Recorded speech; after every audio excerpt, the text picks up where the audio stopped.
Hi, Ralph. And good morning. By all accounts, I mean, it wasn't really a good week when it came to performance and messaging last week. How do you go about hitting the reset button?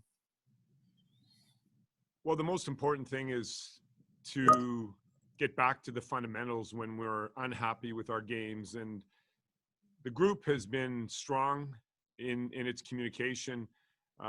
First of all, amongst the players, and then with us coaches here, we feel a focused energy today, a refreshed energy also, just being in Manhattan and coming into MSG, knowing there's going to be some fans in the building tonight.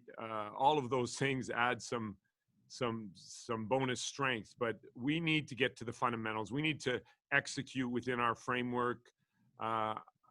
We would say we looked at the last Ranger games. The most important thing is to get, we need to get skating. We need to get active. We need to get our forecheck going today. That's going to be a centerpiece of us having success here, defending as a group and also attacking more connected than we have been of late. And it's fundamentals and it's basics, but above all, this calls for character today. This calls for grit. That's the kind of situation we're in, and we need to bring it. Hi, Ralph. I'm assuming Dylan would probably get back in. You said it was probably just a rest. Yeah. Am I right on that? Yes. Okay. Yes, correct. We're looking forward to seeing Cozens back in the lineup. I've spoken to you often early in the season about monitoring the energy levels, and again, at 20 years of age, we just felt it was a good game for him to take a step back, and I think he can be a difference maker tonight in this game, where the spaces are different than they were against Philadelphia, where the opportunities are different strategically too. I really see Dylan as an important piece of our potential success here tonight. And why do you think it shouldn't make any difference? Tonight's the first game with fans, but why have you been so appreciably better on the road this year than at home, do you Yeah, think? that's a really good question, Mike. We did look at that deep dive today. What's amiss in our stadium where we were top 10 last season, and how do we get that back when we return home after these 5 games? But I think the bubble lifestyle on the road actually is easier than the bubble we're attempting to live in at home. We've really tightened the reins here the last month on our movements, even though we're at home and not going out, not being in commercial buildings, trying to restrict family movements. And when you go on the road, it seems to be closer to our normal existence. The players will be able to eat a meal together today for breakfast. They can have a meal, with social distancing, of course, but they are eating lunch together. They are eating dinner together. Again, always with big spaces and lots of room, but there's just more camaraderie on the road. There's more time together. At home, it's been difficult in that respect, but for all teams. So it's no excuse for us, but it will be good when we get fans back in the Key Bank, that's for sure. Hey, Ralph, after a tough number of games and a tough weekend, what can this team do to prove to the division and, more importantly, to each other on this road trip? Yeah, Juliana, it's just game by game here. We need to grind ourselves back into the group, and you gain respect not only with results, but you gain respect by being hard to play against. And I feel we've lost some of that ability.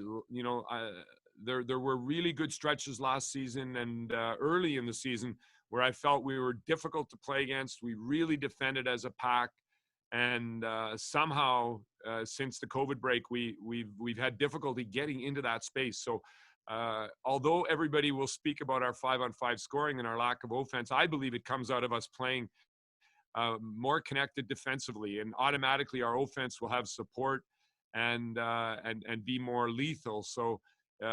It is to your question, if I summarize it, it's being really difficult to play against in all areas of the game. That's how we get respect back. Hey, Ralph, how do you assess the 3 games Jacob Bryson has played?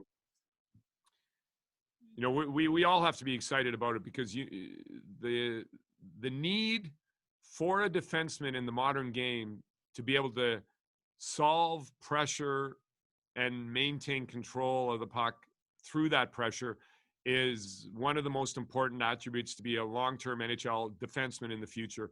The days of rim off the glass or indirect out of the zone and just defend are over. Everybody needs to be able to play with the puck now. It's important to keep possession. We're still working on that aspect of the game. We still have a big upside, and a player like Bryson can help us to solve pressure. And he is very smart in his defensive positioning away from the puck. He's an aggressive gapping defenseman, and everybody knows how much we love that. And just his confidence level is extremely high, which this league asks for. You know, things come at you quick. It was fun speaking with him today at the end of the skate. He's never been in Madison Square Garden, and you can see the eyes popping out of his head. And it is wonderful as a coach when you end up with those kind of interactions where a player gets to play in MSG for the first time in his life. And I'm excited to see him with fresh energy and experience now after his 3 very strong games to build on that. But we have a defenseman for the future there. And it's one of the advantages of this season with the taxi squad and all is the ability for us to get to know the players in our organization. And Bryce has been a great find.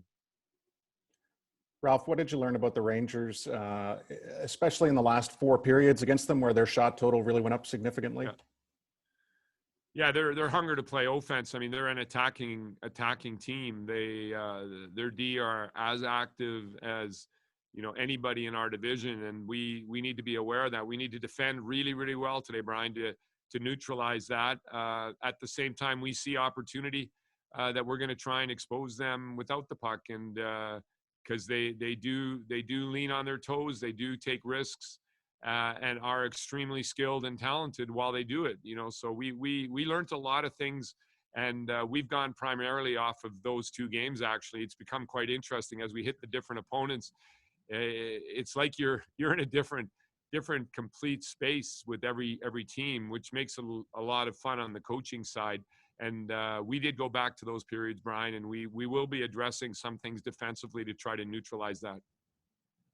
Ralph, when you sit a veteran like Colin Miller, maybe it's for some freshness or whatever, but I mean, how does a player like that handle it? Does he take it as a benching? Like what goes on with something like that? Not at all. I mean, you can say it's on an energy level a la Dylan Cozens, and we have spoken to the team early in the season about this potentially happening in compressed portions. Now, we didn't expect this type of compression. You know, the COVID break has added many games into our schedule that weren't originally there, and so we need to be really cognizant of the energy of the players and the health of the players. And you know, we like the defensemen that are here right now. We've got a great group, and if you see how Brandon came in last game and Matty comes in and out to give us some quality minutes.